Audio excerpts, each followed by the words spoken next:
मैं आपको बता दूं कि पूरे 3.25 किलोमीटर का जो ये रास्ता है, इस पर लोग बड़ी संख्या में जुटे हुए हैं दोनों प्रधानमंत्रियों का अभिवादन करने के लिए। आप देखिए यहाँ पे ये टाटा एयरक्राफ्ट कॉम्प्लेक्स का जो एक जो C-295 मिलिट्री एयरक्राफ्ट जो बनाया जाएगा, उसकी इमेज लेकर के, और हाथों में झंडे भी हैं भारत और स्पेन के। भारत और स्पेन की जो संबंध हैं उनको भी उनका भी एक तरह से परिचायक है। मैं आपको बता दूं, भारत और स्पेन के बीच में पिछले कुछ सालों में जिस प्रकार से ट्रेड और डिफेंस के क्षेत्र में योगदान हुआ है, स्पेन आज यूरोपियन यूनियन में छठा सबसे बड़ा ट्रेड पार्टनर है भारत का, और भारत के अंदर 16वां सबसे बड़ा इन्वेस्टर है। और 2017 में प्रधानमंत्री की जो विजिट हुई स्पेन में, उसके बाद जिस तरह से समीकरण बदले हैं, आप देखिए आज 18 साल बाद स्पेन का प्रधानमंत्री भारत आ रहा है, और वो भी सीधे गुजरात के वडोदरा में उतरता है। बड़ा इंटरेस्टिंग है ये सारा अमित एनालाइज करना, जिस प्रकार से भारत के पोटेंशियल को प्रधानमंत्री नरेंद्र मोदी ने विश्व के सामने रिफ्लेक्ट करने की कोशिश की है। सिर्फ दिल्ली में ही जो विदेशी मेहमान हैं, जो विदेशी नेतृत्व है, वो नहीं पहुंचता है। अब गुजरात के देश के अलग अलग भागों में उन्हें बुलाया जाता है, उनके साथ वार्ताएं की जाती हैं, भारत के पोटेंशियल्स को शोकेस किया जाता है। भारत सिर्फ दिल्ली तक या ताजमहल तक सीमित नहीं है।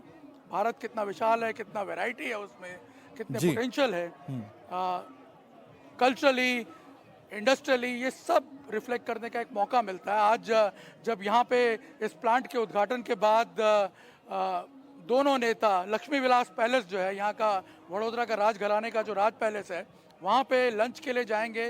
दोनों के बीच में द्विपक्षीय वार्ता भी होगी, और जिसमें एक बार फिर कई बायलैटरल एग्रीमेंट्स भी साइन होने वाले हैं, व्यापार और ख़ास तौर पे डिफेंस के क्षेत्र में। स्पेन और भारत के बीच में एक अच्छा कल्चरल मैं कहूँगा इंटरेक्शन भी है पिछले कई सालों से। तो इस विजिट से उसको और ज़्यादा हम ये कह सकते हैं कि बढ़ावा मिलेगा। और यहाँ पे मैं आपको बता दूं कि अब हलचल भी कुछ देखने को मिल रही है। बिल्कुल। तो निर्णय आप जैसे से बात कर रहे हैं, तो तस्वीरें में हम देख पा रहे हैं कि जहां पर प्रधानमंत्री मोदी और साथ ही स्पेन के प्रधानमंत्री पेड्रो सांचेज दोनों साथ आ रहे हैं। दोनों की जो मुस्कुराहट और दोनों का जो बॉडी लैंग्वेज बता रहा है कि पहली बार तो ऐसा करीब 18 साल बाद ऐसा मौका मिला है जब स्पेन के ऐसे बड़े लीडर भारत के दौरे पर आए हैं। लेकिन दोनों की मुलाकात कई बायलैटरल या मल्टीलैटरल ऐसे फोरम्स रहे हैं जहां पर मुलाकात हुई है, बायलैटरल टॉक्स भी हुए हैं उस दौरान। लेकिन भारत में उनका आना और इस वक्त दोनों नेताओं के बीच जिस तरह की केमिस्ट्री नजर आ रही है, वो बताती है कि स्पेन के साथ भारत की जो नजदीकियां हैं हर क्षेत्र में कितनी बड़ी, चाहे वो व्यापार हो, चाहे वो रक्षा क्षेत्र हो, और साथ ही क्योंकि प्रधानमंत्री मोदी उनके जी बताइए। अमित, इसमें एक बात और मैं जरूर ऐड करना चाहूँगा कि देखिए, यूरोपियन यूनियन का एक सबसे बड़ा इंटीग्रल पार्ट है स्पेन, और बहुत ही प्रोमिनेंट देश है। और यहाँ पे आप देखिए भारत का जो प्रभुत्व है किस प्रकार से उस रीजन में बढ़ रहा है, इंडिया का सिग्निफिकेंस इस रीजन में किस तरह से बढ़ रहा है, इसे भी हमने देखना चाहिए कि अभी 24 घंटे भी नहीं हुए हैं जर्मन चांसलर को भारत से वापस गए हुए, और 24 घंटे के अंदर अंदर ये दूसरे यूरोपियन यूनियन के बड़े देश के नेता जो हैं वो भारत पहुंच रहे हैं।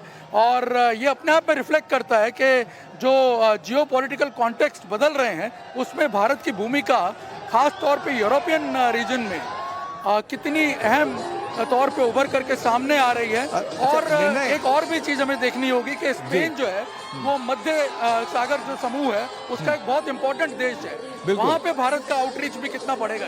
लेकिन साथ ही आपने क्योंकि जिक्र किया कि अभी ओलाफ जो जर्मनी के चांसलर हैं वो भी यहाँ से होके गए हैं, और उनके साथ ही साथ देखिए स्पेन के जो प्रधानमंत्री वो भारत आए हैं, तो कहीं ना कहीं यूरोप के साथ भारत की नज़दीकियां तो है ही। लेकिन अब कुछ दिन पहले ही प्रधानमंत्री मोदी रशिया में थे, और रशिया में उन्होंने ब्रिक्स सम्मेलन उसमें हिस्सा लिया जहां पर उनके कई देशों के नेताओं से मुलाकात हुई। लेकिन सबसे खास रहा चीन के साथ मुलाकात। करीब 5 साल बाद बायलैटरल टॉक्स हुए चीन के साथ, और भारत और चीन के बीच जो सीमा विवाद था उसे सुलझा लिया गया।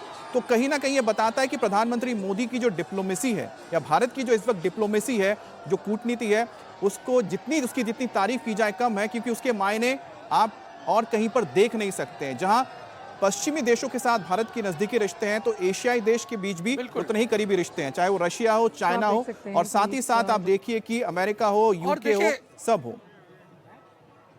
देखिए अमित, इससे एक बड़ा साफ संकेत जाता है कि जिस प्रकार से चीन के साथ भी विवाद सुलझा लिया गया है, उस दिशा में काफ़ी पॉजिटिव कदम आगे बढ़े हैं। एक तरह से अब पूरे विश्व को ये समझ में आ रहा है कि जो सब कॉन्टिनेंट रीजन है उसका एकमात्र अगर कोई पावर सेंटर है तो वो भारत है। और ये शायद नरेंद्र मोदी की सबसे बड़ी उपलब्धि है कि साउथ एशियन सब कॉन्टिनेंट रीजन का भारत सबसे बड़ा देश है, सबसे पावरफुल देश के तौर में एक परसेप्शन बना है, और विश्व को भी ये लगता है कि अब उसके साथ ही एंगेजमेंट से कुछ अच्छा निर्णय। मैं एक सवाल आपसे पूछ लूं, क्योंकि आपसे बेहतर कोई जवाब दे नहीं सकता है। देखिए, प्रधानमंत्री मोदी ने जब पहली बार यहाँ पर, मुझे जितना याद है, शायद चीन के राष्ट्रपति शी जिनपिंग आए थे, उनके साथ वो झूला झूले थे, उसको लेकर कई बार कटाक्ष भी किए जाते हैं। लेकिन मुझे बताइए, लगभग कितने ऐसे प्रमुख होंगे दूसरे देशों के जो वडोदरा, या माफ कीजिएगा वडोदरा नहीं, पूरे गुजरात में आ चुके हैं, और कितने ऐसे नेता हैं जो इससे पहले शायद प्रधानमंत्री मोदी से पहले नहीं आए होंगे? देखिए, प्रधानमंत्री मोदी से पहले कोई सीधे तो गुजरात कभी नहीं आया। 2014 में पहली बार चीन के राष्ट्रपति सीधे अहमदाबाद लैंड किए थे। उसके बाद फिर जापान के राष्ट्रपति आए, डोनाल्ड ट्रंप आए 2020 में, बेंजामिन नेतन्याहू इजराइल के प्रधानमंत्री वो पहुंचे भारत में। इसके अलावा कई और नेता आए, बोरिस जॉनसन आप देखिए सीधे अहमदाबाद आए और आने के बाद गुजरात के सबसे बड़े इंडस्ट्रियल हाउस में मिलने पहुंचे। और आज स्पेन के प्रधानमंत्री जो हैं वो यहाँ पे पहुंचे हैं, जो कि अभी एक रोड शो की शक्ल में प्रधानमंत्री के साथ टाटा के जो एयरक्राफ्ट कॉम्प्लेक्स है वहाँ पे जा रहे हैं। अमित, मैं उस पर चर्चा करूंगा, लेकिन आपको कुछ दिखाना चाहूँगा, क्योंकि आप मुझे लग रहा है कि मूवमेंट जो है वो शुरू हो चुका है। प्रधानमंत्री का जो कॉन्वॉय है वो अब धीरे धीरे आगे बढ़ता हुआ हमें दिख रहा है यहाँ से।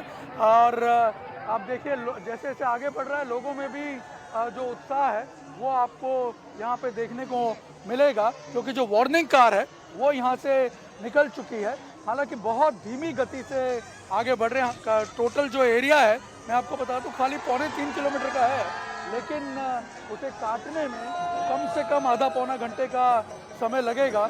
और यहाँ आप देखिए लोग जो हैं वो टकटकी लगा करके अब सामने की तरफ देख रहे हैं। वहाँ से आपको कुछ गाड़ियाँ आते हुए जरूर दिख रही होंगी अमित जी।